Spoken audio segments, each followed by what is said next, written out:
वसीम भाई मेरे साथ बाहर बैठे हुए थे और मैं ऐसे जवाइयाँ ले रहा था। मुझे प्रेशर अक्सर होता था, मुझे जवाइयाँ आनी शुरू हो जाती, लेकिन मैं एट द एंड अंदर से बहुत रिलैक्स हो जाता। तो वसीम भाई ने मुझे यार 5 आउट हुए, अभी छठा भी आउट हो जाएगा। इंडिया में खेल रहे थे, पूरा क्रिकेट स्टेडियम जो है वो हमारे खिलाफ, एज पाकिस्तानी आर्च राइवल्स, एक चीज प्रूफ करने को आपको मिली है, एक अपॉर्चुनिटी मिली है, तो एक हिम्मत पैदा हो जाती थी, नहीं यार यहाँ प्रूफ करना है, यहाँ दिखाना है कुछ करके।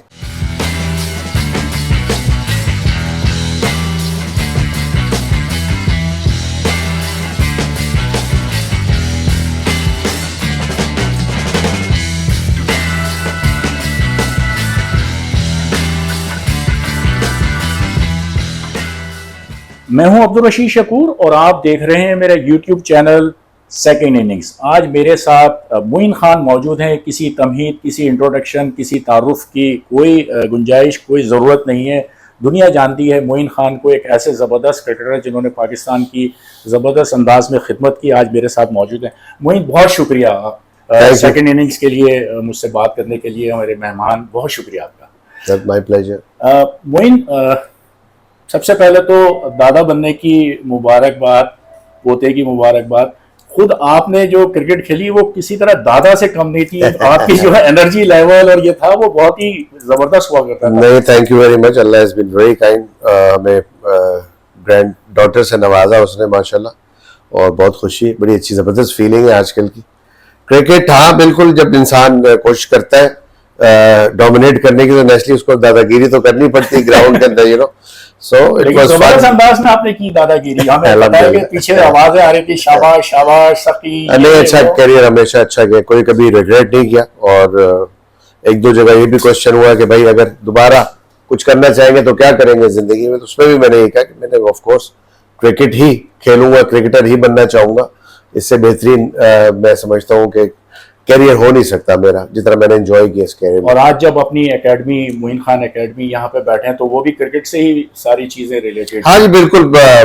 DHA has been very kind कि उन्होंने हमें प्लेटफॉर्म दिया, एक अपॉर्चुनिटी दी मुझे एज अ फॉर्मर कैप्टन, के बच्चों को ये हम ट्रांसफर कर सकें जो कुछ भी हमने सीखा है एक अच्छे एनवायरनमेंट में, सिक्योर्ड एनवायरनमेंट में। एंड आई एम ब्लेस्ड कि इतनी अच्छी एकेडमी चल रही है इस वक्त। हमारा पूरा ये जो DHA स्पोर्ट्स क्लब है, नॉट ओनली क्रिकेट, यहाँ पे स्विमिंग भी है, स्क्वॉश भी है, टेबल टेनिस भी है, स्नूकर भी है, जिम्स भी है, बहुत सारे गेम है। फुटबॉल की अभी 2 फुटसॉल की फील्ड्स बनाई है हमने। तो अल्हम्दुलिल्लाह is the most active club in Pakistan right now. लेकिन लग ये रहा है कि दूसरों को तो आप फैसिलिटीज प्रोवाइड कर रहे हैं, खुद आप भी जो जिस तरह आपकी फिटनेस है वो आप पीछे नहीं है इस मामले में। रशीद भाई, ऑफ कोर्स जब यहाँ बैठता हूँ तो नेचुरली कुछ टाइम अपनी बॉडी के लिए भी निकालना पड़ता है, और उसमें मेरी कोशिश होती है शाम में थोड़ा सा, जब मगरिब के बाद हम टाइम मिल जाता है तो फिर थोड़ी सी स्क्वॉश खेल लेते हैं। उससे ये कि थोड़ी सी आपकी फिटनेस रहती है, क्योंकि एक्टिविटी होना मैं समझता हूँ कि बहुत जरूरी है। और मैं यहाँ सबको, जितने भी हमारे मेंबर्स हैं या जो भी नई मेंबरशिप लेने के लिए आते हैं, सबसे एक समझ लें, एक तरीके से मैं कमिटमेंट लेता हूँ कि भाई ये सिर्फ अपने बच्चों के लिए नहीं, आप अपने आप के लिए भी यूज करेंगे, क्योंकि जिंदगी में मैं समझता हूँ फिजिकल एक्टिविटी इसलिए जरूरी है कि हमें अल्लाह ताला ने जो इनाम दिया है सबसे बड़ा, वो सेहत है। अगर आप नेमत है बिल्कुल, तो वो मेरा मतलब है कि अगर आप इसकी केयर नहीं करेंगे तो आपकी लाइफ, क्वालिटी लाइफ नहीं हो सकती। आप लेथार्जिक फील करते हैं, फिट नहीं होते, अच्छा खाने में मजा नहीं आता, पहनने में मजा नहीं आता, so it's better to be in sports. और जो लोग नहीं है स्पोर्ट्स में, मैं हमेशा मोटिवेट करता हूँ उनको कि भाई स्पोर्ट्स की तरफ आप रागिब हो, कोई ना कोई स्पोर्ट्स अपनी जिंदगी में जरूर लेके आए। फिजिकल एक्टिविटी बहुत जरूरी है, स्पेशली बच्चों के लिए। जो ग्रूमिंग होती है, that is one of the great factor of sports, कि इस स्पोर्ट्स की वजह से उनकी बहुत जबरदस्त ग्रूमिंग होती है। अच्छा मोइन, ये जो साल है इस वक्त पाकिस्तान की क्रिकेट के लिए बहुत ही अहमियत का हामिल है, क्योंकि वर्ल्ड कप भी है और उससे पहले एशिया कप है। एशिया कप अब अगस्त सितंबर में, कि पाकिस्तान में कुछ मैचेस, उसके बाद फिर श्रीलंका में। तो जब हम एशिया कप को याद करते हैं तो सन 2000 हमें याद आ जाता है कि जब पाकिस्तान पहली मरतबा एशिया कप जीता, आपकी कप्तानी में जीता। न सिर्फ ये, बल्कि फाइनल में आप player of the final, man of the match रहे। 23 साल हो गए इस बात को, लेकिन कल ही की बात लगती है। क्या यादें हैं उस पर्टिकुलर? यादें ऑफ कोर्स, क्योंकि मेरी जिंदगी का, मेरे कैरियर का और एज अ कैप्टन एक बहुत बड़ी अचीवमेंट थी। कि उससे पहले 8 दफा एशिया कप हो चुका था। पाकिस्तान के बड़े बड़े सुपरस्टार्स पाकिस्तान से खेल के गए, पाकिस्तान की बड़ी बड़ी टीमें फॉर्म हुई थी, और उन्होंने पार्टिसिपेट किया इस टूर्नामेंट में और कभी जीत नहीं सके थे, तो वो मैं भी शायद कि मेरी कप्तानी में लिखा हुआ था अल्लाह मियां ने कि जीतना था। एक बहुत जबरदस्त टीम थी और ढाका में हम ये मैच खेले थे। नेचुरली उस दिन एक तो हाउसफुल था, प्रेशर भी था, कभी हम जीते नहीं थे, और फिर श्रीलंका से मैच था। श्रीलंका उस टूर्नामेंट में बहुत ही जबरदस्त खेल रहा था, लेकिन हमारे बॉलर्स ने बड़ा रिस्ट्रिक्ट किया उनको सेकेंड इनिंग में जब वो चेस कर रहे थे, और कंट्रोल किया। लेकिन शुरू में हमारी बड़ी हालत खराब थी, कि जब हम 42nd ओवर तक मेरा ख्याल है कि 170 रन थे और 3-4 आउट हो चुके थे हमारे, तो वहां बड़ा प्रेशर था। तो वहां फॉर्चुनेटली कि जब मेरी बारी आई, मैं उस वक्त इत्तेफाक से बीमार था। बीमार मीन्स मुझे बुखार चढ़ा हुआ था। हमारे चेयरमैन भी उस वक्त मौजूद थे ड्रेसिंग रूम में और बहुत परेशान थे। जब मैं वो जो हमारी फिजियो टेबल थी उस पर लेटा हुआ था, बुखार 102 बुखार था मुझे, तो मुझसे पूछते थे कि आप बैटिंग कर लोगे, आप बैटिंग कर सकते हो कि नहीं कर सकते, तो मेरे अंदर एक कॉन्फिडेंस था। मैंने कहा खेला तो हूं मैं, और एक फियर ऑफ फेलियर खत्म हो गया था बीमारी की वजह से कि यार अगर कुछ नहीं हुआ तो कोई बात नहीं होगी, तो मैं तैयार था। मैंने कहा आई एम रेडी और मैं जाऊंगा, खेलूंगा। जब बारी आई मेरी और मैंने जाके स्टार्ट किया और जब शॉट मारना शुरू किया रशीद भाई, तो बस वो बल्ले पे आना शुरू हो गई गेंद। फॉर्म कह लें आप उसको, या वो जो फियर ऑफ फेलियर था जहन से निकल गया था ना, तो उसकी वजह से भी आपको बहुत ज्यादा आपका दिल बड़ा हो जाता है। मैं मारता चला गया, इंजी मेरे साथ खेल रहा था, and then we finished by 278 something runs, और एट द एंड हम बड़े आराम से जीते थे, and I got the man of the match also. तो उस मैच में सईद अनवर ने एक बड़ी जबरदस्त थ्रो की थी, कालू विदाना को रन आउट किया था। वो भी आउटस्टैंडिंग कहना चाहिए कि टर्न अराउंड हुआ था मैच में, क्योंकि उनकी ओपनिंग पार्टनरशिप बहुत अच्छी है टपटू की शायद, और जय सूर्या, इफ आई डोंट मेरा ख्याल है जय सूर्या या टपटू थे, कालू विदाना के साथ खेल रहे थे। तो शुरू पार्टनरशिप जो 40-50 रन की बड़ी अच्छी और बड़ी तेज गई थी, तो वो जो रन आउट हुआ है वो बड़ा जबरदस्त रन आउट हुआ, और वहां से मैच टर्न होना शुरू हुआ और टाइम टू टाइम हमें विकेट्स मिलनी शुरू हो गई। आउटस्टैंडिंग प्ले किया सारे ने as a team, and naturally one of the big achievement of my cricketing career as captain. Moin, keeping तो आपकी अपनी जगह है, वो तो आपका एक मेन शोबा था आपकी। जब हम बैटिंग की बात करते हैं तो कई ऐसी इनिंग्स हैं, यादगार इनिंग्स हैं, और जब आपका बल्ला, जिस तरह अभी आपने कहा कि बल्ला चलना शुरू हुआ तो फिर वो रुकता नहीं था, चाहे वो सामने मैगरा आ जाए या कोई भी आ जाए। वो आपका लाठी चार्ज जो है वो 92 के वर्ल्ड कप में अभी हमने देख लिया, जिस तरह आपका छक्का, और मैगरा 99 का जो वर्ल्ड कप, ये सारी चीज़ें। इंडिया पाकिस्तान की क्रिकेट की मैं बात करूंगा, लेकिन उसी में हम बात करते हैं कि जिस तरह मुश्किल सूरत हाल में आके आप बैटिंग से अपनी टीम को संभालते थे। 99 का जो टूर है उसमें 2 इनिंग्स आपकी काबिल जिक्र हैं। चेन्नई में 60 रन की, और फिर उसके बाद कोलकाता के अंदर जब 26 पे 6 हो गए थे वहां 70 रन की। तो कुछ इसके बारे में बताएं कि उस वक्त कैफियत आपकी क्या थी और ड्रेसिंग रूम के अंदर क्या मामला? ऐसे प्रेशर तो होता है, और आपको पता है मेरा पूरा कैरियर जहां भी मैंने परफॉर्मेंस किया मोस्टली क्राइसिस टाइम होता था, और वहां बड़ी हिम्मत आती थी। और हकीकत तो यही, बीइंग अ मुसलमान, कि हमारा जो बिलीव है वो अल्लाह ताला पे, और हम जब भी ग्राउंड में जाते थे तो अल्लाह का नाम बिस्मिल्लाह पढ़ के जाना और अपने आप को अल्लाह के हवाले करके जाना और ट्राई करनी, बेस्ट ट्राई करनी, उसी में फिर बरकत पड़ती थी। तो उससे आपको एक कहना चाहिए कि कॉन्फिडेंस मिल जाता है कि आपने अपने आप को सुपुर्द किया हुआ स्पिरिचुअली अल्लाह ताला के, और फिर आप जाके एफर्ट पूरी कर रहे होते। फिर मैं समझता हूँ कि एक जो बहुत बड़ा इंस्पिरेशन हमारे लिए था वो कि इंडिया में खेल रहे थे, पूरा क्रिकेट स्टेडियम जो है वो हमारे खिलाफ, एज पाकिस्तानी आज राइवल्स, एक चीज प्रूफ करने को आपको मिली है, एक अपॉर्चुनिटी मिली है, तो एक हिम्मत पैदा हो जाती थी, नहीं यार यहाँ प्रूफ करना है, यहाँ दिखाना है कुछ करके। तो वो जो चीज थी ना, वो बहुत मेरे अंदर बहुत हमेशा हिट करती रहती थी जब भी ऐसे मौके आते थे, स्पेशली इंडिया के खिलाफ, कि नहीं यार ये मैच है, इधर कुछ करना है, इधर कुछ करना है। ये सोच ही होती है आपकी, वो जो आपको आगे बढ़ाती है। और आपकी यही नेगेटिव सोच है, यार क्या होगा, प्रेशर आ गया, इंडिया से मैच है, यार मैं आउट ना हो जाऊं, तो ये सिर्फ थॉट का फर्क है। तो उस वक्त क्या सूरत हाल थी जब 26 पे 6 हो गए और फिर वो 70 रन? नेचुरली परेशानी, टेंशन तो थी। जब मैं एक और कैलकाटा के अंदर ग्राउंड ईडन गार्डन में मैं एंटर हुआ, और उससे पहले मुझे याद है कि वसीम भाई मेरे साथ बाहर बैठे हुए थे और मैं ऐसे जवाइयां ले रहा था। मुझे प्रेशर अक्सर होता था, मुझे जवाइयां आनी शुरू हो जाती, लेकिन मैं एट द एंड अंदर से बहुत रिलैक्स हो जाता। तो वसीम भाई ने मुझे, यार 5 आउट हुए, अभी 6ठा भी आउट हो जाएगा, तू सो रहा है यहाँ पे। मैंने कहा मुझे रिलैक्स करने दे, कोई बात नहीं, डोंट वरी, इंशाल्लाह अल्लाह मालिक है।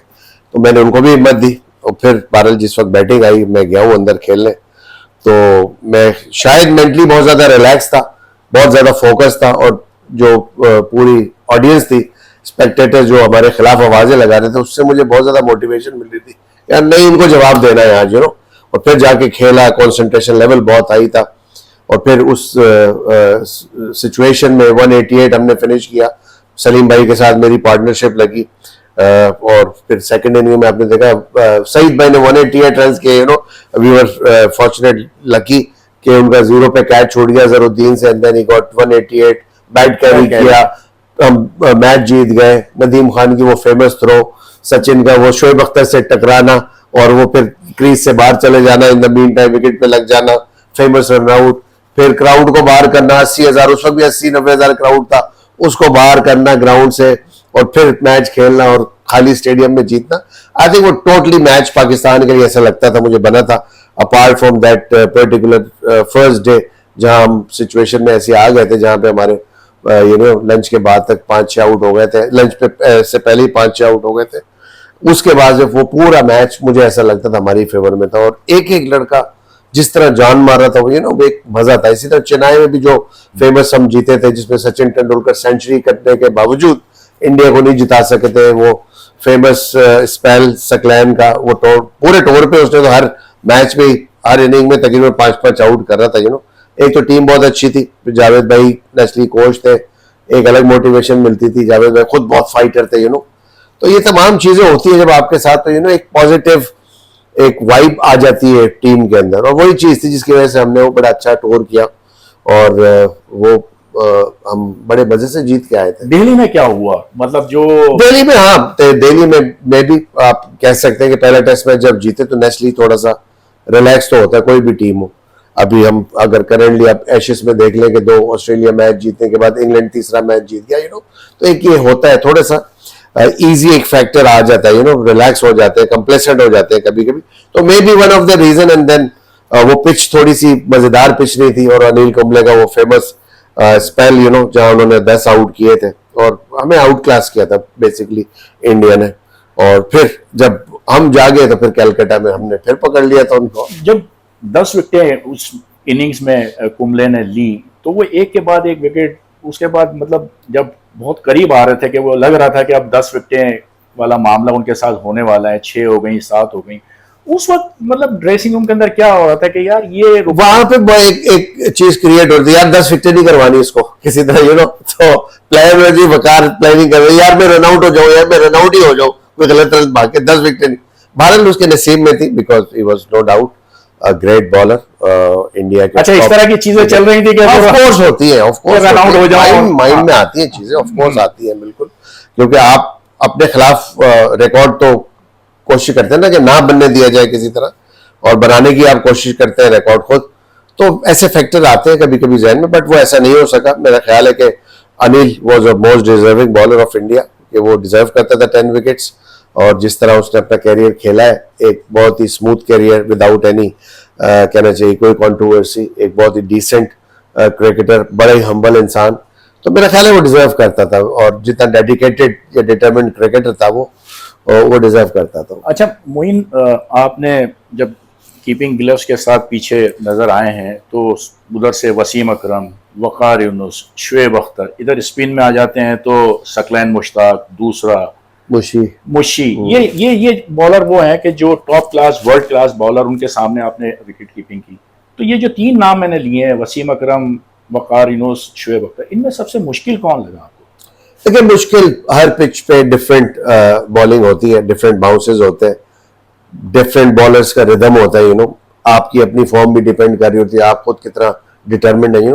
बेसिकली अगर इसको समराइज किया जाए तो ये एक चैलेंज है, उस चैलेंज को लेना ये बड़ा इंपॉर्टेंट होता था, बिकॉज कि भाई वकायूस की बॉल पे कैच छूट जाए तो नेशनली दुनिया देख रही है, और फिर आप खुद बड़ा रिग्रेट फील करते हो यार ये क्या हो गया यार, वसीम अकरम की बॉल छूट जाए या कैच छूट जाए, सकलैन की गेंद पे कोई स्टंप छूट जाए, तो एक चैलेंज होता था, वो चैलेंज मैं हमेशा लेता था, और उस चैलेंज को लेने के साथ साथ उस सिचुएशन को मैं कोशिश करता कि एंजॉय भी किया जाए साथ साथ, एक जो ये फैक्ट है, ये बहुत ही इंपॉर्टेंट होता है कि आप उस मोमेंट को एंजॉय कर रहे हो, उसको एंजॉय करने का मतलब ये होता है कि आपकी फिर जब आप रिलैक्स होते हो ना मेंटली, आपकी कंसंट्रेशन का लेवल बहुत हाई हो जाता है।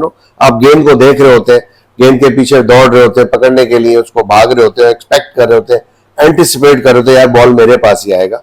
तो नेचुरली एक चैलेंज होता था हमेशा, और मेरा करियर इनके साथ गुजरा है, इनके साथ खेला हूँ, और अल्हम्दुलिल्लाह feel very proud that I am one of the wicket keeper Pakistan में जिसका इतना लंबा करियर हुआ।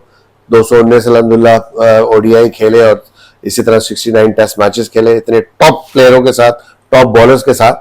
तो एक मैं समझता हूँ ऑनेस्टली कि किसी आम आदमी का इनके साथ इतना करियर गुजारना कोई आसान काम नहीं है। मेरा ख्याल है कि मैं, एक तो मेरी अपनी मेहनत थी, दूसरा जो मेरे साथ कॉम्पिटिटर थे राशिद लतीफ, तो वो मुझे बहुत इंस्पिरेशन और मोटिवेशन मिलती थी, डिटर्मिनेशन मेरे अंदर आ जाती थी कि यार नहीं, मैंने अपनी जगह बनानी है, तो 100% एफर्ट देनी है, टीम में रहना है। मैं 2-3 दफा 4 दफा बाहर हुआ था टीम से, तो वो भी एक फैक्टर था मेरे करियर में जो मुझे बहुत ज्यादा स्ट्रॉन्ग कर देता था मेंटली। अभी आपने राशिद का, यही मेरा अगला सवाल भी यही था कि जब पर्चियां निकलती थी कि 92 का वर्ल्ड कप जो है वो मोइन ने खेलना है, 96 का वर्ल्ड कप जो है राशिद ने खेलना है, 99 में मोइन ने खेलना है, 2003 में फिर राशिद ने आ जाना है। तो ये जो है, जिस तरह आपने कहा कि कंपटीशन था, हाँ जी बिल्कुल, तो वो किस तरह इन चीजों को 96 में Rashid was in the team naturally because of his performance. वो खुद एक बहुत अच्छा क्रिकेटर था। मैं भी उस वक्त शायद मेरी इतनी अच्छी फॉर्म नहीं होगी, but I don't regret because के मैंने जो 2 वर्ल्ड कप खेले 92 और 99, एक जीता है और दूसरे का भी फाइनल खेला है, और दोनों में मेरी आउटस्टैंडिंग परफॉर्मेंसेस थी। तो मैं कभी किसी को ब्लेम नहीं करता। जब भी मेरे ऊपर कोई बुरा टाइम आता है तो मेरी कोशिश ये होती है कि अपनी असेसमेंट की जाए और इंसान को रेक्टिफाई करना चाहिए अपनी गलतियों को, और उसको ना दोहराने के लिए प्रैक्टिसेस करनी चाहिए। तो पर्ची की तो बात नहीं है कि इसकी पर्ची निकली कभी राशिद की, बट हाँ वो सिचुएशन सर्कमस्टांसेस ऐसे होते थे, कभी उनको सिलेक्टर पसंद करने वाले आ जाते थे, कभी मुझे सिलेक्ट करने वाले सिलेक्टर्स मौजूद होते थे, but at the and depend यही करता था कि परफॉर्म कौन अच्छा करे। जो परफॉर्म अच्छा करता था उसको फिर ज्यादा मौका मिलता था, कप्तान का कॉन्फिडेंस भी उसके ऊपर होता था। तो और यही वजह है इतना प्रोलॉन्ग करियर हुआ हमारा। ये तो फील्ड के अंदर हुआ कि एक कंपटीशन होता है, वैसे कैसा रहा राशिद के साथ दोस्ती? मतलब हमेशा राशिद की दोस्ती नदीम के साथ ही, मेरे बड़े भाई के साथ, वो दोनों यूनिवर्सिटी में भी साथ पढ़ते थे, कराची में भी अंडर 19 जिस वक्त मेरा डेब्यू हुआ था, राशिद का या वाइट्स में डेब्यू हुआ था नदीम के साथ। तो इनकी दोनों की दोस्ती बहुत ज्यादा थी उसकी वजह से एक वो रिस्पेक्ट का हमेशा रहा है और आज तक है कायम। मीडिया में बड़ा पोर्ट्रे किया गया कि भाई किसी तरह हम आपस में कोई रिफ्ट हो या कोई लड़ाई हो या स्टेटमेंट एक दूसरे के खिलाफ, कभी नहीं हुआ अल्हम्दुलिल्लाह, बिकॉज के we all like a part of a same team. Pakistan का नाम हमारे साथ जुड़ा हुआ था। ऐसी कंट्रोवर्सी में कोशिश मेरी यही होती थी कभी भी रिएक्ट नहीं किया जाए मीडिया में उनके खिलाफ जब भी बात हो। तो मैंने बड़ी पॉजिटिव बात की और राशिद ने भी इसी तरह हमेशा मेरे लिए बड़ी पॉजिटिव बात की है, तो अच्छी बात थी। और यही आज तक अल्हम्दुलिल्लाह, आज इतने साल हो गए, तकरीबन 30-40 ईयर्स हो गए साथ खेलते हुए रहते हुए तो अल्हम्दुलिल्लाह कभी ऐसी चीज जहन में नहीं आई। यहाँ अपनी अपनी जगह दोनों, वो भी काम कर रहे हैं क्रिकेट के लिए, मैं भी काम कर रहा हूँ। So both are living happy life माशाल्लाह। अच्छा मोइन, खुद आपने पाकिस्तान को लीड किया, कप्तानी की, लेकिन अगर हम आपके करियर को देखते हैं ना, तो 10 कप्तानों के अंडर आप खेले, इमरान से लेके जो है मोहम्मद यूसुफ तक जो है वो 10 कप्तान। ये क्या जाहिर करता है? कुछ तो ये है कि मतलब ठीक है कप्तान तब्दील होते रहते हैं, लेकिन हमारे यहाँ जिस तरह ईएन चैपल ने एक मरतबा कहा था कि पाकिस्तान में कप्तान उतनी तेजी से तब्दील होते हैं जितनी आदमी अपनी शर्ट चेंज नहीं करता। तो ये कितना, असल में जो प्रॉब्लम है वो बेसिक प्रॉब्लम तो मैनेजमेंट साइड पे प्रॉब्लम आती है, जहाँ पे मुख्तलिफ एंगल से, मुख्तलिफ तरीकों से जो चेयरमैन आते हैं हमारे यहाँ पाकिस्तान क्रिकेट बोर्ड में लगते हैं, और ये इन्फ्लुएंस होता है एक उनका। और आपको पता ही है हर चेयरमैन की ख्वाहिश होती है कि मैं लाइमलाइट में रहूं, मैं डोमिनेट करूं। असल में तो डोमिनेट कैप्टन को करना चाहिए, और कैप्टन ही वो अथॉरिटी होनी चाहिए जो हमेशा रही थी। और हमने देखा है, सीखा है, जिस वक्त इमरान भाई कप्तान थे वो डोमिनेट करते थे, अपनी परफॉर्मेंस से भी, अपने कंडक्ट से भी करते थे और विद कन्विक्शन अपनी बात मनवाते थे, और वो चीज प्रूव होती थी ग्राउंड के अंदर। तो जब आप किसी को कैप्टन बनाते हैं तो उसके पीछे कोई प्लानिंग होनी चाहिए। वो प्लानिंग हमारे यहाँ नहीं रही कभी भी, हमारे शॉर्ट टर्म प्लानिंग होती है हमेशा। आप अगर हिस्ट्री देखें ऑस्ट्रेलिया क्रिकेट की, अगर हम एलन बॉर्डर से ले लें तो एलन बॉर्डर के बाद से आज तक जो भी कप्तान बने आप देखें एक प्रोसेस के थ्रू बने। वो कभी वाइस कप्तान होता था, फिर कप्तान हटा तो फिर वाइस कप्तान कप्तान बना, उसकी जगह जो वाइस आया उसने इवेंचुअली कप्तानी की। पिछले आप 20 साल में देख लें, 30 साल में देख लें ऑस्ट्रेलियन क्रिकेट, तो वो स्टैब्लिश क्रिकेट है, उनका स्ट्रक्चर इसी वजह से स्ट्रांग है कि उनकी सोच बहुत स्ट्रांग है। हमारे यहाँ अनफॉर्चुनेटली प्लानिंग होती है, कभी कोई चेयरमैन है उसने अपनी प्लानिंग दे दी, और हमारे मैं पर्सनली ये कहता हूँ कि जो क्रिकेटर्स है वो थोड़े से कमजोर है इस मामले में कि अपनी बात मनवाते नहीं है। वो मनवानी बहुत जरूरी होती है, बिकॉज क्रिकेट के उमूर क्रिकेट आपने चलानी होती है। जब तक इस चीज में कंसिस्टेंसी नहीं आएगी, चाहे वो कप्तानी से रिलेटेड हो या प्लेयर की सिलेक्शन से रिलेटेड हो, एक प्रॉपर चांस मिलना चाहिए उनको। जैसे तरह बाबर को हम दे रहे हैं मौका, चांस दे रहे हैं, बाबर प्रूव भी कर रहे हैं माशाल्लाह अपनी परफॉर्मेंस है भी। अब यही बाबर अगर परफॉर्म ना करे, 2 मिनट में यही पाकिस्तान वाले सारे बयान दे रहे होते कि इसको हटा देना चाहिए। हटाना एक अलग चीज है, बट एक प्रॉपर प्लानिंग के साथ जाना मेरा ख्याल है कि वो बड़ा इंपॉर्टेंट होता है। इसी वजह से पाकिस्तान में कभी भी स्टेबिलिटी नहीं आई कि आप को पता ही नहीं होता कप्तान को खुद कि अगली सीरीज में मैं होऊंगा कि नहीं होऊंगा। तो लॉन्ग टर्म पे अनाउंस करना चाहिए पाकिस्तान क्रिकेट बोर्ड को कि हमारा अगले 5 साल तक यही कप्तान है, ये इसके साथ वाइस कप्तान है, जब नेक्स्ट टाइम ये हटेगा तो इसने कप्तान बनना है। और उसी तरह फिर उनको लेके चलना चाहिए, रादर देन कि आप कप्तान बनाए और उसी की फिर पीछे लग जाए और उसकी चीजें ढूंढना शुरू कर दें कि कब इसको हटाएं, ताकि आप अपने आप को लाइक ऊपर रख सके और नीचे जो है वो स्टेबल ना होने दें लोगों को, ताकि प्लेयर डरते रहे, बोले कुछ ना अपने हक के लिए भी। जो लोग प्लेयर नहीं बोलते वो फिर टीमें जीतती भी नहीं है, क्योंकि मैं समझता जब हम खेलते थे हमारा एरा था, सारे लड़के पंगा करने वाले प्लेयर होते हैं, पॉजिटिव पंगा, नॉट ये कि यार कोई नेगेटिविटी हो, बट क्रिकेट बोर्ड को ज्यादा लिफ्ट नहीं कराते थे उस वक्त उनकी बातों में। तो कोशिश यही होती कि यार अपनी बात मनवाई जाए, क्रिकेटर्स की बात मनवाई जाए, क्रिकेट टीम के लिए बात मनवाई जाए, तो उसमें आप परफॉर्म भी फिर करते हो। इसी तरह जब आपका टाकरा होता है अपने। अच्छा, जब आप आए थे, आपका करियर शुरू हुआ तो इमरान जो है कप्तान नेचुरली, फिर वो 92 का वर्ल्ड कप और वो सारी चीज़ें, लेकिन ज़्यादा मैंने देखा कि आपकी जो अंडरस्टैंडिंग या जो वो रही वो वसीम अकरम के साथ, यानी उनकी जो वो रही, तो उसके बारे में थोड़ा सा बताएंगे। वसीम भाई नेचुरली वसीम भाई एक टॉप प्लेयर थे। सबसे पहले तो मैं बताऊं कि मैं खुद बहुत बड़ा मद्दाह था उनका हमेशा से। मेरी हमेशा ख्वाहिश होती थी जब मैं पाकिस्तान टीम में था कि वसीम भाई के साथ बैठूं, कुछ सीखूं, बातचीत करूं। इंसान एक दूसरे से सीखता है, और जिस तरह वो परफॉर्म करते थे उनसे बात करके पता लगता था कि क्रिकेटिंग अप्रोच क्या है इनकी। He was so determined end of the field he was very relax person. Outgoing थे, लोगों को लेके जाते थे, घुमाते फिराते थे, कॉन्फिडेंस देते थे। इस चीज से मुझे बहुत ज्यादा वो कहना चाहिए कि खुद कॉन्फिडेंस मिला, और फिर नेचुरली उनकी मेरी एक अंडरस्टैंडिंग बिल्डअप हो गई थी माशाल्लाह। तो उसकी वजह से भी, और वसीम भाई की वाइफ हुमा मरूम अल्लाह बख्शे उनको, वो उनकी वजह से, बिकॉज वो शी वाज फ्रॉम कराची, तो एक मेरी भी अंडरस्टैंडिंग उनके साथ हुई थी, तो बहुत क्लोजनेस हो गई थी एज ए फैमिली भी। तो वसीम भाई बहुत रिस्पेक्ट, बहुत रिगार्ड करते हैं, और आज तक वो चीज़ कायम है अल्हम्दुलिल्लाह। मेरी वसीम भाई की दोस्ती हमेशा है इसी वजह से। तो वो जो कॉन्फिडेंस होता था ना, वो मिलता था मुझे, और मैं उनके साथ कोई 4-5 साल as deputy, as vice captain काम करता रहा। तो दैट्स हाउ आई लर्न कि भाई कप्तानी में क्या करना चाहिए, किस वक्त कैसे डिसीजन करने चाहिए, प्लेयर्स को किस तरह मोटिवेट करना चाहिए, किस तरह कॉन्फिडेंस देना चाहिए, ये तमाम चीजें मैंने सीखी उनसे।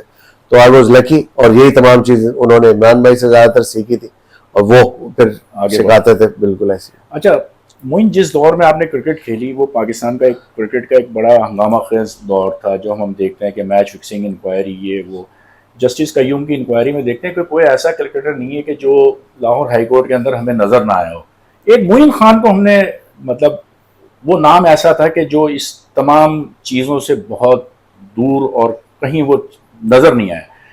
किस तरह अपना दामन और अपने आप को इस सारी कंट्रोवर्सी, इल्जामात और ये जितनी गंद बला थी उस जमाने में, उससे अपने आप को बचा के। आई थिंक ब्लेसिंग होती है। सच्ची बात यह है कि मेरे पेरेंट्स, मैं जिस फैमिली से बिलोंग करता हूँ अल्हम्दुलिल्लाह, बहुत अच्छी पढ़ी लिखी फैमिली है मेरी सारी, और बड़ी अच्छी तरबियत मिली हमेशा घर से। और मैं भी बहुत से ऐसे मौके भी आए जहाँ पे कभी कभी डिस्ट्रैक्ट बंदा हो जाता है ना चाहते हुए, बिकॉज के इंसान तो खुद बहुत कमज़ोर होता है, लेकिन वहाँ पे चीज़ों से बच गया, चीज़ों में निकल गया। बहुत सारी ऐसी चीज़, तो ये ब्लेसिंग्स ही होती हैं आपकी। बट सबसे जो चीज़ मेनली डिपेंड करती है ना कि आप खुद अपने आप को किस तरह अप्रोच कर रहे हो, आप खुद इन्वॉल्व होना चाहते हो, नहीं होना चाहते ऐसी चीजों में। जब आप नहीं होना चाहते तो आप अपने आप को बचा रहे होते हो, और जब आप अपने आप को बचा रहे होते हो तो वो जो ग्रेट प्लानर अल्लाह है, वो भी तो देख रहा था, उसको भी तो पता लग रहा होता है ना कि अगर कोई इंसान किसी चीज में मेहनत करे तो उसको फिर रिवॉर्ड मिलते हैं उसके। तो मैं समझता आई वाज ब्लेस्ड और आई हैव बीन रिवॉर्डेड कि उस एरा के अंदर कभी भी इस तरह की किसी चीजों में अल्हम्दुलिल्लाह नाम नहीं आया, और शुक्र अदा करता हूँ, बस यही सिंपल।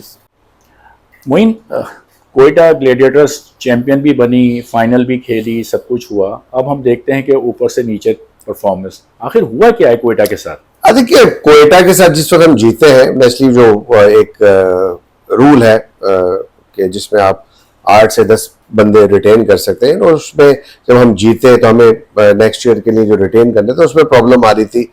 रायली रूसो को छोड़ दिया, सोहेल तनवीर को निकाला, 1-2 प्लेयरों को और हमने फारिग किया उस सीजन में। मेरा ख्याल है कि वहां पे मुश्किलात हुई, कुछ गलतियां हमसे भी हुई ऑफ कोर्स। फिर उसके बाद टीम स्टेबल इस वजह से भी नहीं हो सकी, कोविड आ गया, कुछ प्लेयर अनफिट हो गए, तो हमारी टीम बन ही नहीं सकी उसके बाद। हर मैच में कोई ना कोई 1 से 2 चेंजेस होती रही, तो कभी भी टीमें ऐसे नहीं बनती। और हम आप वो सीजन अगर हमारा देखें, आप जिस सीजन हम जीते हैं, तो मोर और लेस 9-10 लड़के वही खेलते थे हर मैच के अंदर जो हम पहले मैच से लेके चल रहे थे, और वो परफॉर्म भी कर रहे थे। तो टीमें डेवलप होने में टाइम लेती है। मेन रीजन यही था मैं समझता हूँ। और जो फैक्टर दूसरा मैंने बताया, जैसे गेल आए अनफिट हो गए, फाफ डिप्लोसी अनफिट हो गए, रसल हमें मिला, रसल अनफिट होकर चला गया, तो वो हमारा कॉम्बिनेशन बन ही नहीं पाया। फिर कोविड के टाइम पे कभी हम इधर खेल रहे हैं, कभी कुछ मैच उधर खेल रहे हैं, तो मेरा ख्याल है not making any excuse, but हाँ फैक्ट है कुछ गलतियां हमसे भी हुई है। और मैं समझता हूँ कि आने वाले वक्तों में इसको ओवरकम करने के लिए सिंपल सा यही है कि हम टीम प्लेयर ऐसे सिलेक्ट करें, फिट प्लेयर सिलेक्ट करें। फील्डिंग बहुत बड़ा फैक्टर रही है हमारी, पास्ट में हमने ज्यादातर सीनियर प्लेयर्स उठाए हैं उसमें, तो एज अ फील्डिंग यूनिट भी हमारी कोई अच्छी टीम नहीं रही। मेरा ख्याल है कि इस दफा फिट प्लेयर उठाने पड़ेंगे, वो प्लेयर उठाने पड़ेंगे जो पूरे मैचेस के लिए अवेलेबल हो। पार्ट एंड पार्सल हो जी, 4 मैच में अवेलेबल है, फिर चला जा रहा है बंदा, फिर 4 मैच के बाद आ रहा है, तो हम प्लेयर्स को अपने ऊपर लाइबिलिटी बना लेते हैं, यार ये आएगा तो खेलेगा, रादर देन के गिविंग दोज प्लेयर्स चांसेस जो परफेक्टली फिट हो, जिनका कहना चाहिए कि अपनी अप्रोच अच्छी हो टूवर्ड्स कि वो कुछ बनना चाहते हैं। जब तक ये हंगरनेस नहीं होगी, आजकल इतनी ज्यादा क्रिकेट हो गई है, लोग सिर्फ पैसे के लिए प्लेयर्स आते हैं, अपनी सिर्फ शक्ल दिखाने के लिए, परफॉर्मेंस पे फोकस नहीं होता और चले जाते हैं, उनको पैसा मिल जाता है। तो आई थिंक हमें थोड़ा सा आइडेंटिफाई करना पड़ेगा उन यंगस्टर्स को, जिस तरह हमने 1-2 लड़के अब देखे थे, जैसे साइम को हमने बनाया था, आजम को बनाया, इसी तरह के लड़के जैसे आपने देखा कि अभी हमारी टीम में जो क्या नाम है छोटे ने परफॉर्म किया था, is also performing in the domestic also. नाम इस वक्त एक तो साइम अयूब है, अभी नाम मेरे जहन में नहीं आ रहा, भारत, उसने बहुत अच्छा परफॉर्म किया, उसको 2 मैचेस दी, लास्ट मैच में भी ही गॉट 70 रन्स और बहुत ही जबरदस्त उसने बैटिंग की। तो इस तरह के जो इंथुजियास्टिक प्लेयर्स या जिनके अंदर इंथुजियाज्म हो, अप्रोच अच्छी हो, आगे बढ़ने की एक हंगरनेस हो, वो जो प्लेयर है ना, वो मैं समझता हूँ कि वो जाते हैं आगे। मैं सॉरी मुझे नाम याद आ गया, उमैर बिन यूसुफ, एक बहुत ही टैलेंटेड प्लेयर है। तो इस तरह के प्लेयर्स जो है वो हमें इंडक्ट करने पड़ेंगे टीम के अंदर, और उम्मीद करता हूँ कि ऐसे हंग्री प्लेयर जो आएंगे ना, जिनको अपनी जगह भी बनानी होती है और जो आगे अप्रोच कर रहे होते हैं कि मैंने पाकिस्तान टीम में जाना, तो ऐसे लोगों के अंदर, ऐसे प्लेयर्स के अंदर फाइटिंग स्पिरिट होती है, एक जज्बा होता है, और उसी से टीमें बनती है। तो कोशिश करेंगे इंशाल्लाह कि इस साल बेहतर करने की। आपने आजम का नाम लिया है, क्या आप फ्यूचर देख रहे हैं अपने बेटे का? मतलब ये तो डिपेंड प्लेयर के हाथ में टोटली, मेरा बेटा हो नहीं हो, लेकिन हाउ यू अप्रोच, और anyone who loves to play, वो अपने आप को किस तरह अप्रोच करता है, कितनी मेहनत करता है उस मुकाम को हासिल करने के लिए, सो आई एम क्वाइट कन्विंस कि मुझे पता है जब आप मेहनत कर रहे होते तो रिवॉर्ड आपको जरूर मिलते हैं, लेकिन मेहनत सही डायरेक्शन में होनी चाहिए, सिंसियरिटी होनी चाहिए उसके अंदर, तो फिर आपको रिवॉर्ड मिलते हैं। Azam I think is working hard, अभी भी अच्छा परफॉर्म किया उसने, कैनेडियन लीग खेलने गया है। सो आई एम क्वाइट कॉन्फिडेंट कि अगर वो अपने आप को सही अप्रोच करता है तो यकीनन जितना उसके अंदर टैलेंट है पाकिस्तान की नेशनली बहुत काम आ सकता है इंशाल्लाह फ्यूचर में। मोइन बहुत शुक्रिया, थैंक यू, बड़ी अच्छी रही आपसे गुफ्तगू। हमेशा जब भी आपसे बात करते हैं Thank वो you very बड़ा much. अच्छा ही लगता है और बड़ा मजा आता है। थैंक चलो यू। थैंक यू रशीद भाई, शुक्रिया।